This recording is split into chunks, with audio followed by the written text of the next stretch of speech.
வணக்கம் நண்பர்களே. Stock, gold, mutual fund, NPS, PPF, real estate, இப்படி எத்தனையோ சொல்லலாம். என்னத்தை சொல்கிறது போங்க. சேலரி தான் லிமிட்டடாக இருக்குது, இன்வெஸ்ட்மெண்ட் ஆப்ஷன் அன்லிமிட்டடாக இருக்குது. ஒன்றுமே புரியலப்பா. எவ்வளோ போடலாம், எதில் போடலாம், எப்படி போடலாம், எப்போ போடலாம் அப்படின்றது. இப்படி எல்லா குழப்பத்துக்கும் ஒரு தீர்வு வேணும் அப்படின்னு தான் எல்லா குழப்பத்தையும் தெளிவுபடுத்திடுவோம் இந்த ஒரே வீடியோவில். வாங்க வீடியோக்குள்ளே போகலாம். நான் உங்கள் செந்தில்குமார்.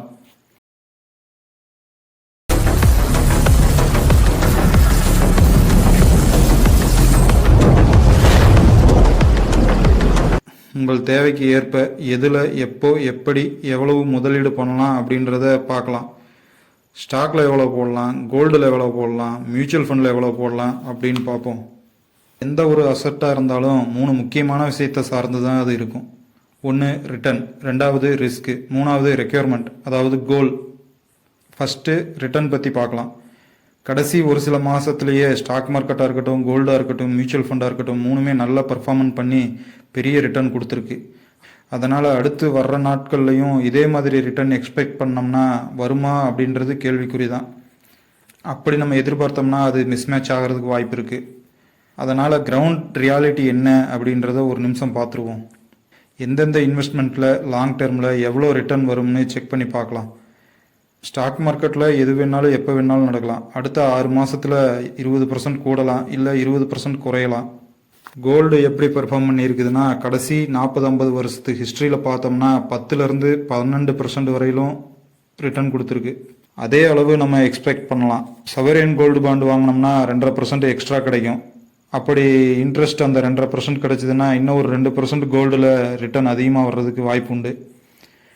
கடைசி 3 மாதத்தில் மட்டுமே கோல்டு 7% மேலே ஏறி இருக்கு. இதே நிலைமை தொடரும் அப்படின்னு சொல்ல முடியாது. ரியல் எஸ்டேட் பொறுத்த வரைக்கும் எக்ஸ்பெக்டேஷன் பெருசாக எதிர்பார்க்க முடியாது.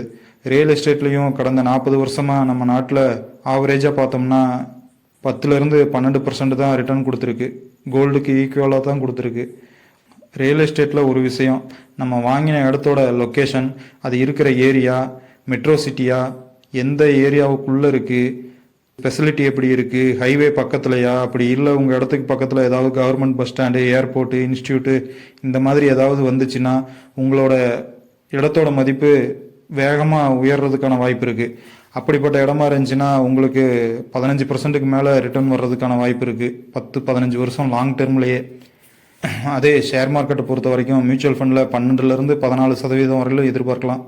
அந்த அளவுக்கு ரிட்டர்ன் வர்றதுக்கான வாய்ப்பு இருக்குது. இன்வெஸ்ட்மெண்ட் ரிஸ்க் இருக்குது, அது குறைஞ்சும் கூட போகலாம். 8-9% வரலாம், இல்லை அதையும் விட கூட குறையலாம். அதே நல்லா பெர்ஃபார்ம் பண்ணுச்சுன்னா 16-18-20% கூட வரலாம் லாங் டேர்மில். மொத்தத்துக்கு நம்ம ஆவரேஜாக கணக்கு பார்த்தோம்னா 12-14% எக்ஸ்பெக்ட் பண்ணலாம் ஷேர் மார்க்கெட்டில். மியூச்சுவல் ஃபண்டை பொறுத்த வரைக்கும் இது ரீசனபிள் எக்ஸ்பெக்டாக இருக்கும். அதே என்பிஎஸ்ல பார்த்தோம்னா நேஷ்னல் பென்ஷன் ஸ்கீமில் நீங்கள் ஒரு 8-9-10% வரலும் கூட எக்ஸ்பெக்ட் பண்ணலாம். பிபிஎஃப்ல போட்டிங்கன்னா 7-8% வரலும் எதிர்பார்க்கலாம். அதே எஃப்டி பண்ணிங்கன்னா 6-7%, உங்கள் பேங்கை பொறுத்து அது மாறுபடும். அதே ஸ்டாக்ஸை பற்றி சொல்லணும்னா வாழ்வா சாவான்ற மாதிரி தான் இருக்கும். உங்களுடைய ஸ்டாக்ஸு அடுத்த ஒரு 2-3 வருஷத்தில் 20% கூடவும் செய்யலாம், இல்லை அதே 20% குறையவும் செய்யலாம். அதே ப்ராப்பர்ட்டி வாங்குறீங்கன்னா உங்களோட செலெக்ஷனை பொறுத்து, அதோட லொக்காலிட்டியை பொறுத்து தான் அது மாறுபடும். மேக்ஸிமம் ஸ்டாக்ஸாக இருக்கட்டும், ரியல் எஸ்டேட்டாக இருக்கட்டும், உங்களுடைய செலெக்ஷனில் தான் அந்த ரிட்டர்ன் முடிவாகுது. இது வரைக்கும் எதில் எவ்வளோ ரிட்டர்ன் எதிர்பார்க்கலாம்னு பார்த்தோம். இது எல்லாமே உங்களுடைய ரிஸ்க்கை பொறுத்து மாறுபடும். உங்களுடைய கோலுக்கு எது செட் ஆகுமோ அதில் இன்வெஸ்ட் பண்ணணும். எவ்வளோ பணம் எதில் போடலாம் அப்படின்றது பார்த்தீங்கன்னா, எவ்வளோ உங்ககிட்ட இருக்கோ அவ்வளோ இன்வெஸ்ட் பண்ணலாம். எந்த ஒரு இன்வெஸ்ட்மெண்ட்டுமே மோசமானது கிடையாது. எவ்வளவு அதிகமாக இன்வெஸ்ட் பண்ணுறோமோ அவ்வளவு அதிகமாக ரிட்டர்ன் வரும். அவ்வளவுக்கு அவ்வளவு பணம் காம்பவுண்ட் ஆகிக்கிட்டே தான் இருக்கும். அதிகமாக எவ்வளவு போடுறீங்களோ அவ்வளவு அதிகமாக உங்களுடைய வெல்த்தும் கிரியேட் பண்ணலாம். இதில் என்ன சைடு எஃபெக்ட் இருக்குதுன்னு பார்த்தீங்கன்னா, யங்ஸ்டர்ஸு ஸ்டாக்கில் இன்வெஸ்ட் பண்ணுறாங்க, கொஞ்சம் சீரியஸாக இன்வெஸ்ட் பண்ண ஆரம்பிச்சிடுறாங்க. யங்ஸ்டர்ஸு எந்த செலவும் பண்ணாமல் அவங்க அப்பா அம்மாவுக்கு கூட பணம் கொடுக்காம எல்லா பணத்தையும் ஷேர் மார்க்கெட்டில் போடுறவங்களும் இருக்கிறாங்க, இன்வெஸ்ட் பண்ணுறாங்க. இது சரியான முதலீடாக இருக்கும்போது நல்ல ரிட்டர்ன் வருது. அதுவே தவறாயிருச்சுன்னா முதலே குறைய ஆரம்பிச்சிருது. இன்னொரு விஷயம் என்னென்னா, அவங்க முதல்ல இன்வெஸ்ட் பண்ணும்போது ஒரு புல் மார்க்கெட்டில் ஒரு 6 மாதத்தில் அவங்க போட்ட பணம் 20-30-40-50% வரலும் கூடுது. அப்போது அவங்க ஒரு எக்ஸைட்மெண்ட்டோட அதில் என்ட்ரி ஆயிடுறாங்க. எல்லா பணத்தையும் கொண்டு போய் ஷேர் மார்க்கெட்டில் போட ஆரம்பிச்சிடுறாங்க. அவங்க செலவுக்காக வச்சுருந்தது, அவங்க அப்பா அம்மாவுக்கு செலவுக்கு கொடுத்து சேர்த்து வச்சுருந்தது, பைக் வாங்கலாம்னு சேர்த்துனது, மொபைல் வாங்கலாம்னு இருந்தது, அப்படி எல்லாத்துக்காகவும் இருந்த சின்ன சின்ன அமௌண்ட்டையும் கொண்டு போய் ஷேர் மார்க்கெட்டில் இன்வெஸ்ட் பண்ணுறாங்க. இப்படியெல்லாம் யங்ஸ்டர்ஸ் பண்ணும்போது இது சரியான முடிவாக இருக்கிறது இல்லை. ஒரு சில நேரம் தவறான முடிவாகிடுது. இந்த மாதிரி குருட்டுத்தனமான முடிவு இன்வெஸ்ட்மெண்ட் ரிஸ்க் ஆகிடுது. நம்ம இன்வெஸ்ட்மெண்ட் எப்படி இருக்கணும் அப்படின்னா ரிஸ்க், ரிவார்டு, ரெக்யர்மெண்ட் எல்லாத்தையும் பொறுத்து தான் முதலீடு இருக்கணும். உங்கள் வாழ்க்கையை வாழ வேண்டியது முக்கியம். எல்லா வகையிலையும் கிடைக்கிற பணத்தை ஸ்டாக்கில் போட்டுகிட்டே இருந்தால் உங்கள் வாழ்க்கையை வாழ மறந்துடுவீங்க. உங்களை சுற்றி இருக்கிற உங்கள் ஃபேமிலியோட சந்தோஷத்தையும் இழந்துருவீங்க. அதனால் ஒரு கேள்வி உங்களையே நீங்கள் கேட்டுக்குங்க. ஸ்டாக்கில் காசு போடுறீங்கன்னா ஏன் போடுறீங்க? மியூச்சுவல் ஃபண்டில் போடுறீங்கன்னா எதுக்காக போடுறீங்க? என்ன காரணம், என்ன பர்பஸ்க்காக நீங்கள் இதை பண்ணிகிட்டு இருக்கிறீங்க அப்படின்ற கேள்வியை உங்களுக்குள்ளேயே கேட்டுக்குங்க. என்னுடைய கோல், ரெக்யர்மெண்ட் எப்படி இருக்குதோ அதுக்கு தகுந்த மாதிரி தான் இன்வெஸ்ட்மெண்ட் பண்ணணும். ஸ்மால் ரிஸ்க் எடுத்து கோல் அடைய முடியும்னா அதை ஸ்டாக்கில் இன்வெஸ்ட் பண்ணக்கூடாது. இதை பற்றி டீட்டெயிலாக பார்க்கலாம் வாங்க. ரிட்டர்ன் ஆன் இன்வெஸ்ட்மெண்ட் எப்படி இருக்கணும் அப்படின்னு பார்த்தீங்கன்னா ஸ்டாக், மியூச்சுவல் ஃபண்ட் எது நல்லது? ரொம்ப முக்கியமான விஷயத்துக்குள்ளே வந்துட்டோம், நல்லா கவனிச்சுக்கோங்க. ரெக்யர்மெண்ட், உங்களுக்கு கோல்டு, மியூச்சுவல் ஃபண்ட், ஸ்டாக் எதில் எவ்வளோ போடணும்னு டிபெண்ட் பண்ணுறது உங்களுடைய ரெக்யர்மெண்ட் தான்.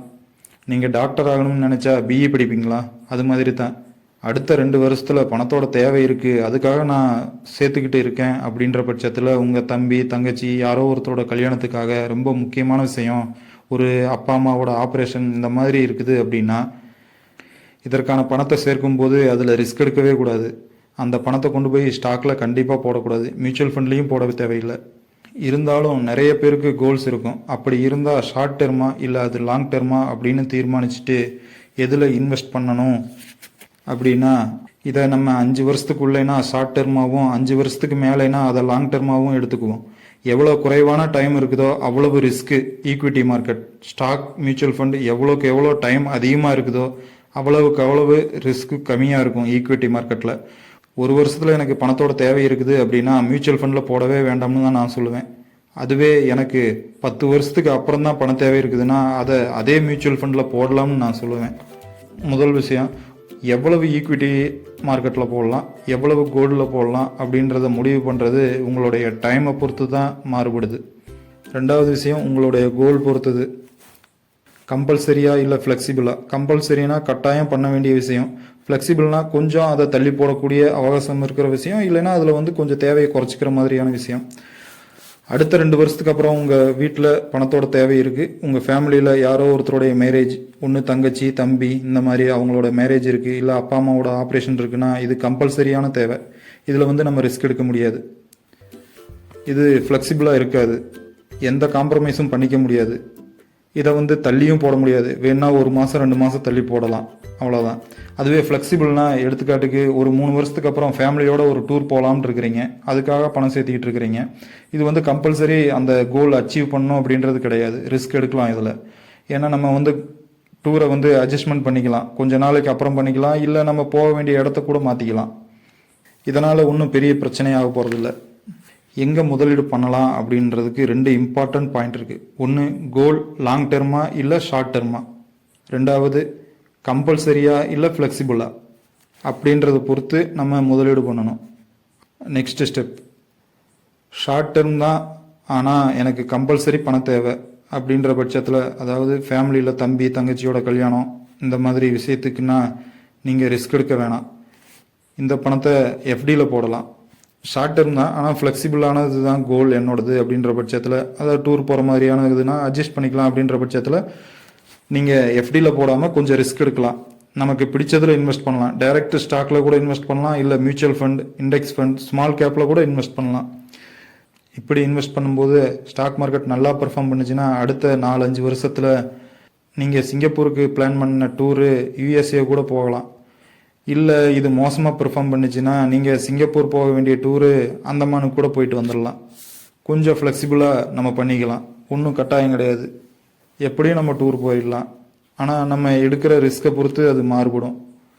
10 வருஷத்துக்கு அப்புறம் குழந்தைகளோட படிப்புக்காக சேர்த்தணும் அப்படின்ற பட்சத்தில் டாக்டர் படிக்கணும், இல்லை ஃபாரினில் போய் எம்பிஏ படிக்கணும் அப்படின்னா இப்போ இருந்தே காசு சேர்ப்பீங்க. நான் முதல்ல சொன்ன மாதிரி எவ்வளவுக்கு எவ்வளவு டைம் அதிகமாக இருக்குதோ அவ்வளவு ரிஸ்க் கம்மியானது ஸ்டாக் மார்க்கெட்.